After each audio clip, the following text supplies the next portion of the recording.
Clear prop. Star 73, Yankee number 2, following twin traffic, 3 mile final, clear Pleasantville. 1 Charlie Bravo, exit in runway 25, going 4 mile final. This is Behind the Prop with United Flight Systems owner and licensed pilot Bobby Doss and his co-host, Major Airline Captain and designated pilot examiner Wally Mulhern. Now let's go Behind the Prop. What's up, Wally? Hey, Bobby, how are you? I am fantastic as always. This week's another exciting show that I think kind of shows some of the what we hope is better content. A little longer show, a little bit more research done, a little bit more depth on the topic. We're going to talk about cross-country planning today, and really from a perspective of a better way to learn cross-country planning, better way to teach cross-country planning. So we're going to kind of ride the fence and talk to students and pilots, and then we're going to kind of talk to CFIs at the same time, showing them some of the things that we hear and see that maybe could be taught differently to provide a little bit better impact or knowledge to the student, and then how students can prepare or think about learning that'll make it stick and maybe be a little bit better for them. No better chance than to hear this from a DPE, so we'll also hear a little bit of things that are required by the ACS and some things that maybe DPEs are expecting or I guess hoping to see the candidate do. So if you're ready, Wally, let's jump right into it. Yeah, well, this all evolved a little bit by a course that I'm going to do at United Flight Systems later in the month. And via Zoom, if you're anywhere in the country, I guess, or anywhere in the world, could log in and listen to Wally. Just sign up at unitedflight.com/courses. And I believe it'll be on the 26th of September is the class date. But it started out as a course for instructors of maybe some better ways to teach cross-country planning and actually the actual flight of the cross-country. We go out and we do stalls, we do steep turns, we do short field landings, we do soft field landings. We seem to spend a lot of time doing those type maneuvers. And in reality, and I'm not discounting the importance of those maneuvers because they are important, but in reality, why are we all learning to fly? Most of us are learning to fly because maybe we want to get a job, but ultimately the reason is to go places. For a private pilot, the requirement is 5 hours of solo cross-country time. For most people, that is probably 2 cross-country flights. So we don't do a whole lot of it. And to me, the cross-country flying is kind of the meat and potatoes of flying. It really is. And I probably said this before, but I don't think I felt like a real pilot until I went somewhere that my CFI didn't already take me to.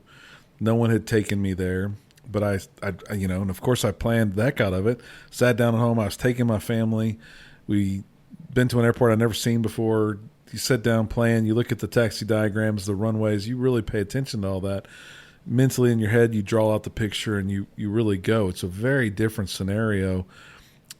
I mean, my private pilot check ride, this is probably not a shock to anybody, but how many times do you think me and my instructor planned it and flew the first 15 minutes of it? Yeah, probably quite a bit. Yeah. And I have never, ever flown that cross-country. Ever, right? Because it's probably going to be, what the DPE gives you is probably going to be something a little abnormal. They're going to try and, again, I'm assuming, but probably try to get you close to or into a military zone of some sort or restricted area, maybe some different airspace. There's going to be some things they want to talk to you about, but you're probably not really going to ever go that direction or that far in that direction. And then you're going to probably turn off and do something different 15 or 20 minutes into that flight, right? Newsflash, that's all over the internet. That's really what the private check ride's going to feel like in the first 20 minutes in the air. So let's define some things, Wally, that pilots need to be thinking about or need to understand a little bit differently or better than maybe some of them do. What's your definition, or what is the definition for dead reckoning? Dead reckoning is, we talk about pilotage and dead reckoning a lot, and dead reckoning is, and I'm reading a definition from Wikipedia. In navigation, dead reckoning is the process of calculating current position of some moving object by using a previously determined position or fix. In other words, if I know that I'm over the town of XYZ, and my navlog says to get to the next town of ABC, I need a heading of 030 degrees, and it's going to take me 11 minutes. That is dead reckoning. Do we use it in the airlines with all our fancy equipment? You bet we do. We do. So it's not something that you just, it's not something you're going to learn for your private and never use again. You will use this. The other term that we hear about is pilotage. And pilotage is basically navigating by something over the ground. In other words, I'm going to fly to XYZ, then I'm going to fly to ABC, then to wherever. And they may be towns, they may be bends in the road or water towers or whatever, but that is what pilotage is navigating using that technique. And so technically, as a private pilot, VFR, we're doing a combination of those two things to get to a destination. Yeah. And I didn't fall off the turnip truck yesterday. I mean, I know that most of our airplanes have a GPS in them, and if you're going to go to a point that's a couple hundred miles away, you're going to plug that in, and you're going to get out, and you're going to follow the purple line, the magenta line. But it's a good idea to know where you are along that route. I mean, because you're an electrical system failure away from losing that GPS. You're a GPS failure away from losing the GPS. In very, very remote circumstances, you could have signal interruption with the GPS, all that kind of stuff. So it's possible that it happens. I mean, if you watched a loved one go into surgery to fix a medical problem, and they told you that the surgery should take about 4 hours, and an hour later they come out and they say, well, the electronic blood pressure monitor went out, so we had to sew him back up, and we'll get to him next week. I think you'd look at the doctor and say, well, you don't have an old school blood pressure cuff, and you can't do it that way. I think we would think that that's what they would do. I don't know what goes on in an operating room, but I assume they have backups. So we need to have a backup, and in the case of this, it is pilotage. It's looking out the window and seeing what's out there. Yeah, when I started working on, I like many others probably in training went through my private, and I think I flew my wife somewhere, had a couple of different passengers. Next time I came to the flight school was for my high performance endorsement. Probably many people do that, right? And I started flying this big 182. Man, it was a lot of plane. Like, I could not stay in front of that thing. It was shocking how much 60 horsepower really is. But I'm learning this aircraft. I'm learning the G1000, and I get checked out in it. But in the last checkout flight in that plane, we did some instrument work because, of course, that was coming soon as well, right? And my instructor said, let me show you how this plane flies a hold. And I'm like, okay. So he programs the hold. The G1000 starts to fly this hold over the Navasota VOR, which we're very familiar with, right? And I can at that point probably fly a hold and stay on the right side of the hold, but that's about it. And what I was so shocked by was that as it was flying its legs, the G1000 started a clock. And it literally starts its own stopwatch for the 60-second legs. You tell it we're going to fly 1 minute legs, and it starts a stopwatch. Why would a G1000 start a stopwatch if it's going to fly a perfect hold, calculating for crosswind and everything. Because what if you take it out of hold mode? You need that backup for a clock, right? Because you have to have them timed. And I was so always shocked that a computer would still use the computer to have a backup for that, right? And ever since I saw the G1000 had a 60-second stopwatch for its hold legs, I thought I probably should have a backup to everything I do too, right? Because you just never know when something's going to fail. So saying all that you said about pilot isn't dead reckoning, you know, we're still following something to get to these things, meaning a heading, or we're following a course of some sort. I've heard you say it many, many times.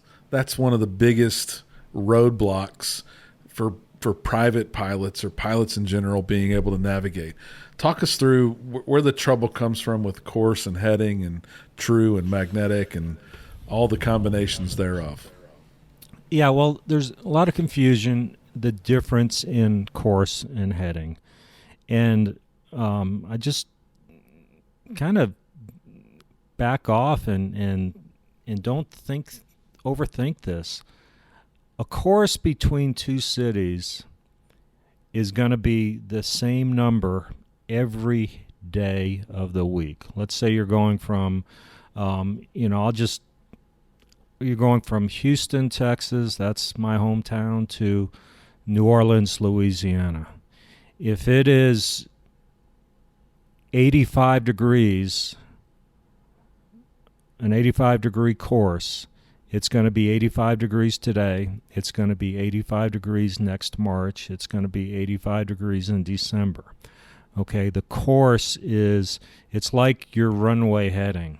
Okay, now we can get into, well, how come runways change from runway 18 to runway 19? Well, we won't get into all that, but a course is what, it's going to be the same every day. Now, a heading is different based on the wind. Okay, so let's go back to New Orleans. All right, we're going to New Orleans today, and the course is 85 degrees. Well, if there's no wind, guess what? My heading is 85 degrees. Well, tomorrow we're going back to New Orleans, and we've got a smoking wind out of the north. So if we fly 85 degrees, we're going to get pushed south, so we're going to have to turn the airplane a little bit to the north to compensate for that. So our heading today may be 75 degrees. Okay? Tomorrow or the next day, there's a smoking wind out of south. We're going to have to compensate the other way. So what is the difference in course and heading? And the answer is wind. Okay, so I've asked the question before. I've said, tell me 3 times when course and heading would be exactly the same. And I'll just let the listeners think about that. Name 3 times when course and heading would be exactly the same. And I think most people would say, well, in a no-wind situation, course and heading would be exactly the same. The other time would be as if you had a direct headwind and a direct tailwind. Okay, that's unusual to have an exact direct headwind or direct tailwind, but it's possible. I feel like I always have a direct headwind. Don't all pilots feel like they always have a headwind?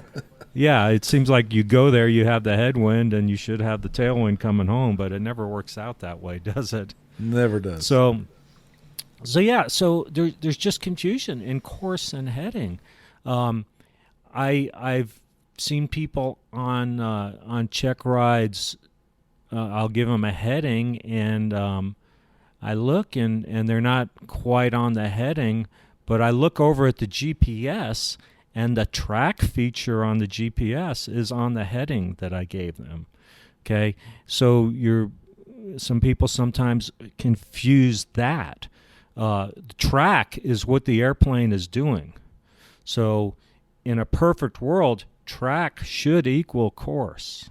Okay, so if we're going to New Orleans again, hopefully you are tracking 085. You may be heading 060 if you have an incredible wind out of the north.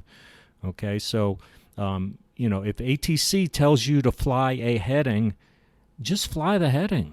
Don't look over a track. They don't want you to fly a track. I've never heard ATC, well, very seldom will ATC tell you to fly a track.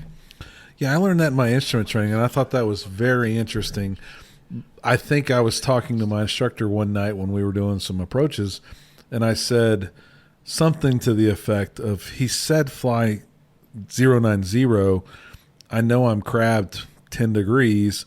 Should I fly the heading of 090, or should I fly the best I can fly 090? And he's like, just fly the heading of 090. He knows the winds. He either knows what the winds are doing, or he's going to try to correct you for the winds.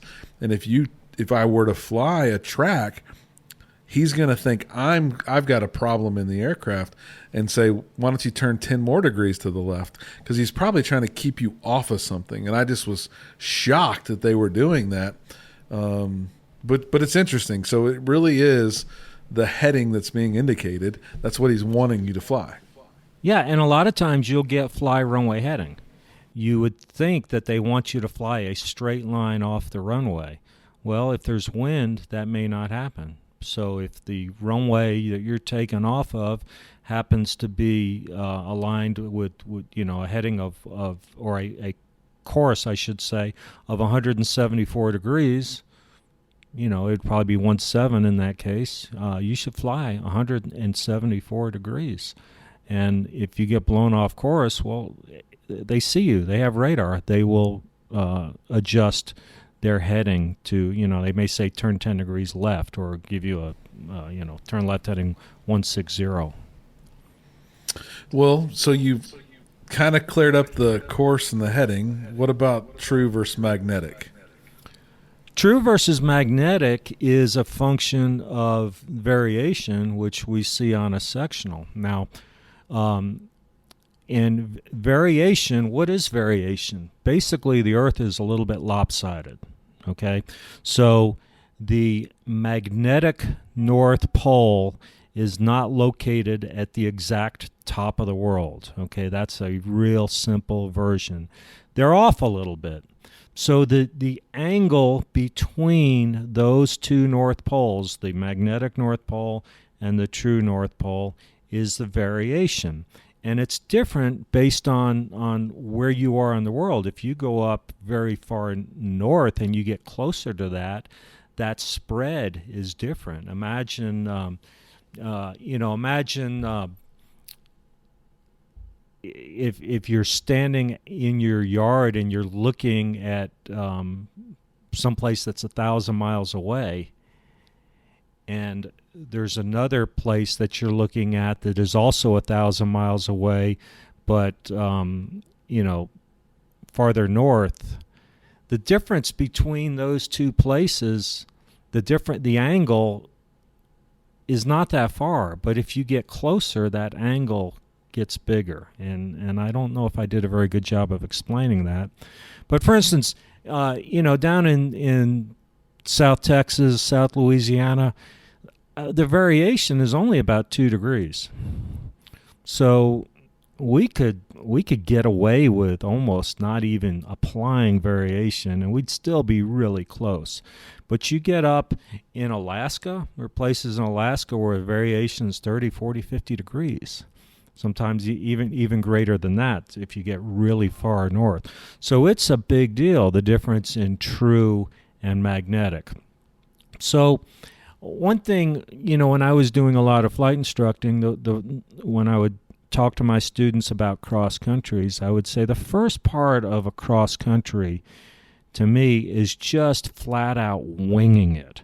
In other words, what do I mean by that? Okay, we're going to fly from our hometown to another town. Before we even pull out a chart, a sectional, a plotter, an E6B, an electronic flight bag, I would say to the student, I'd say, how far do you think it is? I'd say, I think it's about 150 miles. Okay, all right. How long is it going to take us to get there? It's probably going to take us about, an hour 45. Okay. And how much fuel are we going to burn? Well, we're in a Piper Warrior, we're probably going to burn about 16 or 17 gallons. And I say, okay, that's good. Those are good, decent numbers to start with. So then when we go through and we start applying all these corrections and everything, and the other thing is, what do you think our course is to that city that we're going to? Well, I don't know. I'd say it looks like about 120 degrees. Okay. All right. That's good. Well, if you start doing your calculations and you come up with 3 hours and 18 minutes on a course of 252 degrees, you're probably doing something wrong. So, apply some logic. I always said to people, when you're going to go to the store to buy something, regardless of what it is, you probably have an idea of what you're going to pay before you walk in. I'm going to go buy this product. I think it's going to cost me about $30, and you go and you look at the price tag on, and it's $32. You're probably thinking, okay, yeah, this is about what I'm expecting. Yeah, sometimes we get sticker shock in that $30 item that you thought actually cost more like $130. I mean, that happens. But you very rarely buy it. You very rarely buy that item. Right. You probably turn around and say, well, I'll do without. So, with electronic flight bags, I know we're going from point A to point B, and the first thing that the electronic flight bag gives us is a magnetic course. Now, the electronic flight bags take into consideration the variation. I do think it's a very worthwhile drill to go through to have a CFI explain to someone how you actually put out a sectional on a table and draw a line between two cities, or two airports rather, and plot a course. So that first course that you get from your plotter is going to be a true course. It is a true course because we have not applied variation yet, and we haven't applied winds yet. So the next thing that we would do is that we would then get the winds aloft. We'd say, okay, we're going to this new place, and we're going to go at 5,500 feet because it's eastbound. And we are going to get the winds aloft, and we're going to use 6,000 feet winds aloft because you get them for every 3,000 feet. And, before I actually calculate my ground speed, I'm going to, again, wing it. I'm going to say, we're going to New Orleans, let's say, 85 degrees, and the winds are 240 at 10. Well, that's sort of a tailwind. It's a right quartering tailwind. So if I don't do anything, it's going to push me north. So now I know that my wind correction angle is going to be to the right a little bit. How much of that 10 knots is going to help me? If you want to get into geometry and everything, probably you'd get about 6 knots of help from something like that with a 240 knot wind versus an 85 degree course. So yeah, it's going to help me. So my flight time is going to be a little bit less. My ground speed should be about 6 knots greater than my true airspeed. And so now you apply that calculation using your E6B. And then you come up with a new number. That new number is now your true heading. Your true heading. Now we apply variation. And now once we apply the variation, we have a magnetic heading. Now you could say, well, why not start with true course and then add variation to come up with a magnetic course, and then add wind to come up with a magnetic heading? In Houston, we could get away with that because the variation is only 2 degrees. But the reason that you don't want to do it that way is because upper level winds, in other words, winds aloft, winds that are not on the surface, are true direction.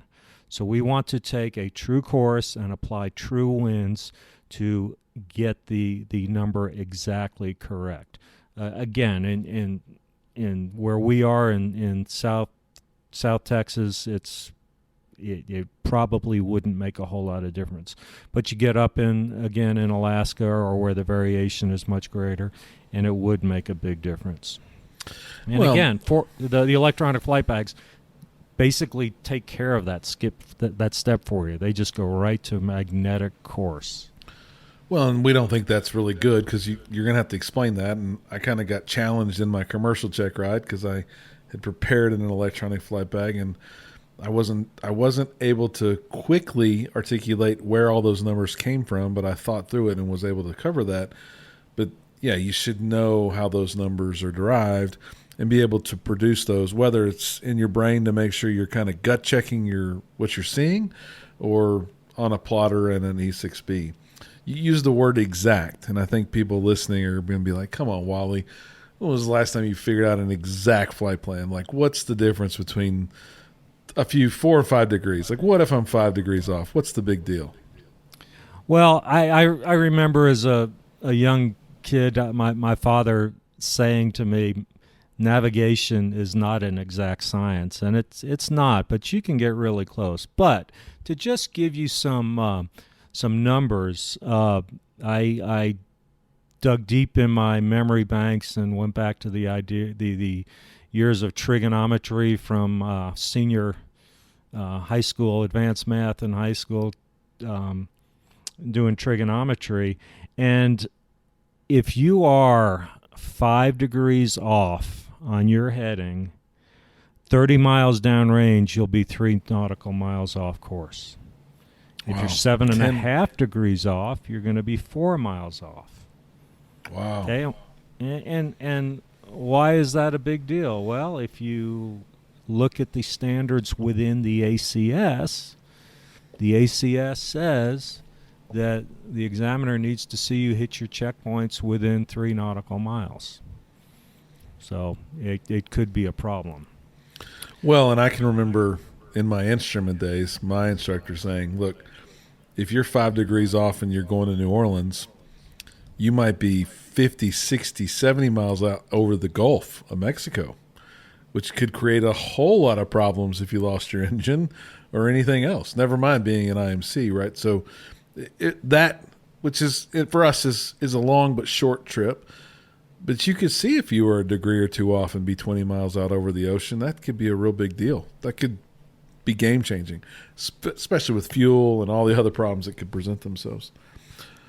So let's transition to the ACS. We talk about this book a lot. We're both huge believers, and it's the way to learn and it's the way to teach. 2 things we're talking about on this podcast today. So what does the ACS require for a private pilot that's trying to share navigational stuff with the DPE or for their examiner as it relates to the pre-flight process of planning? Yeah, well, there's actually 2 sections in the ACS that involve cross-country flying, and one of them is basically the pre-flight planning, which is the ground portion or the oral, and then there's the actual flying portion. But if I were to read just a couple of the elements of cross-country flight planning, it says create a navigation plan and simulate filing a VFR flight plan. Create a navigation plan. It says prepare, present, and explain a cross-country flight plan assigned by the evaluator, including a risk analysis based on real-time weather to the first fuel stop. It says apply pertinent information from appropriate and current aeronautical charts, chart supplements, NOTAMs, and all that kind of stuff. But basically, to have something, to me, if you want to use an electronic flight bag, Garmin or ForeFlight, to calculate your numbers, I don't have a problem with that. But I do believe that putting it on a piece of paper is of a lot of value, because now you can take notes and you can write that from point A to point B, or checkpoint 1 to checkpoint 2, you were a minute off, okay? And if you're 8 minutes, okay, If they're 8 minutes apart and you're a minute early, well, okay. Well, what's going on here?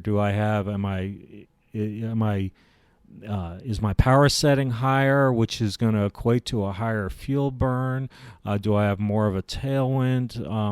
And tailwinds usually are good, but where it's really is a concern is if I'm a minute late, because now if I'm a minute late, I'm landing at my destination with 1 minute less fuel than I originally had calculated. Well, come on, Wally, is that important? 1 minute? Well, no, 1 minute is not, but 1 minute times 7 waypoints 30 is 30 minutes, Yeah. and if you're landing there with 45 minutes worth of fuel, now you're landing there with 15 minutes worth of fuel, and I think most of us would be puckering under those circumstances. The other thing is the how far away your checkpoints are. I just said 5 degrees off at 30 miles downrange you're going to be 3 nautical miles off course. As an examiner, I'm required to evaluate the applicant over checkpoints, and it's plural. So that means more than one. So we need to hit a couple of checkpoints on a check ride. And if you're making these checkpoints 30 miles apart, well, 30 times 2 is 60. So we've gone 60 miles, and we've covered is the very first part of our check ride. So it's going to be a very long check ride. But the other part of it is just for accuracy. Make those first several checkpoints closer together, 5, 6, 7, 8 miles apart. Rather than 30 miles apart. And the farther you go on your cross country, you can start stretching them out. Maybe let's say we're doing a 200-mile trip. I'm thinking the first couple of checkpoints are about 6 to 10 miles apart. And then maybe we're going 15 to 20 miles apart. Once we've kind of established that we've got the winds figured out and we've got the airplane pointed in the right direction. I don't think we covered it, but what does the ACS say about the in-flight components? About the what? The in-flight, like what's required as it relates to the in-flight? Just making those waypoints, hitting the 2 waypoints. Is there anything else in the ACS specifically to the check ride that they need to be aware of? Yeah, well, it's within 3 miles and arrive at the en route checkpoints within 5 minutes of the initial or revised estimate time of arrival and provide a destination estimate. So, you could for that first couple of checkpoints and say, geez, I'm 3 minutes ahead of schedule. I got a better tailwind. Well, now you can go down again if you have a paper Navlog. It's real easy to go down and revise all your estimated times to each checkpoint. With paper. With electronics, sometimes it's a little bit hard to do all that. So it's it's definitely something, because the time to hit the checkpoint is your fuel. If you in the airline, we don't look at fuel in quantity. We look at fuel in minutes. How much am I landing with? I'm landing with 120 minutes worth of fuel. And if I'm 10 minutes late, now I'm landing with 110 minutes. So the time is fuel. Yeah, and we don't do this, but I guess it's really critical when you're flying to Hawaii and you kind of got like one shot to hit that destination, right? You don't want to be 5 degrees off on the way to Hawaii, and you don't want to get there an hour late or an hour on the wrong side of what your numbers were. Yeah. Now, I'll say this about the checkpoints as well. The time and the first checkpoint really isn't a very good checkpoint. And why do I say that? Because you're probably going to draw a line from the airport to your first checkpoint, and you're going to calculate it based on going direct. Well, how often do we go direct? You may take off if you're at a towered airport, even a non-towered airport, and you may not immediately be able to make that turn. So that time to the first checkpoint, take it with a grain of salt. For private people listening, they might not understand that, Wally. So let's provide just a little bit of context there, because I don't think I would have understood that when I was a private pilot.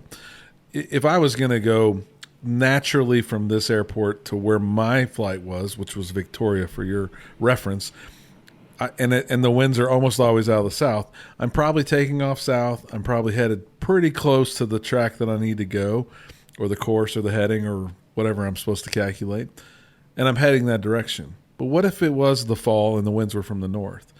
Well, ATC, or the air traffic control, might tell me to make a right turn out of the airport, which would be pretty abnormal, but I'd be pointing north to begin with, making a right-hand turn. It might take me really 3 minutes to get back to the end of the runway where I was going to start my clock for that first one, right? So right.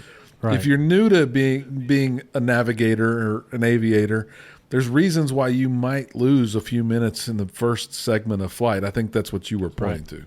Right. So the time from checkpoint number 1 to checkpoint number 2, now hopefully we're kind of on course, and that is really an accurate checkpoint. The other thing that the electronic flight bags do is they give you a top of climb. Well, top of climb doesn't tell you anything. It doesn't tell. It's not a geographical portion. It's not a geographical point over the ground. And you're going to get to top of climb when you get there. So a lot of times I'll say to people, well, what is your first checkpoint? And I'll say top of climb. And I go, well, what does that mean? And I know it's this little triangle in ForeFlight. It's right, the end of the first purple segment. Right. And it's supposed to get there. You're supposed to be there, and you may have programmed, well, I can't go above 2,000 feet because of airspace restrictions, and so I'm going to stay at 1,500 feet or whatever.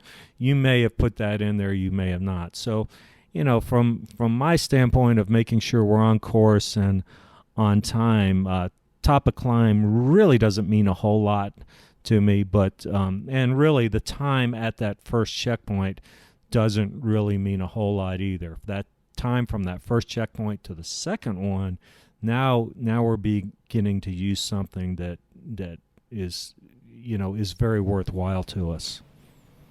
Awesome stuff. Anything to close that maybe you could tell some candidates that are flying with other DPs, this not maybe going to impress your DP, but these are the last few thoughts I could share that your DP's expecting this out of you, or expecting to see these things as it relates to cross-country planning, to make sure you really understand the material. Yeah, I just think knowing your route of flight. Most people learn to fly at a place that they're familiar with. Not, there are some flight schools where people come in from all over the country, and maybe they're not really that familiar with it. But the more familiar you are with the local area, just all the better. And we're not trying to help people pass check rides with this podcast. We're trying to help people be safer pilots. And, this is where the rubber meets the highway to me, is cross-country flying. I would say get out there and do it. Get out there and fly cross countries. And, the farther you go, when you start out, 65 miles seems like a long way. And then, stretch it, go a little bit farther and, practice these skills. No question. I don't think that I really knew, again, how to do it till I had to do it on my own and take my family with me. And, the world became a lot more serious when it was really practical. It wasn't for practice or for part of a planning process for a check ride. It was the real deal. And I think every pilot will experience that as soon as you get past that check ride and start doing what we all train to do, and that's become a pilot and get cross country.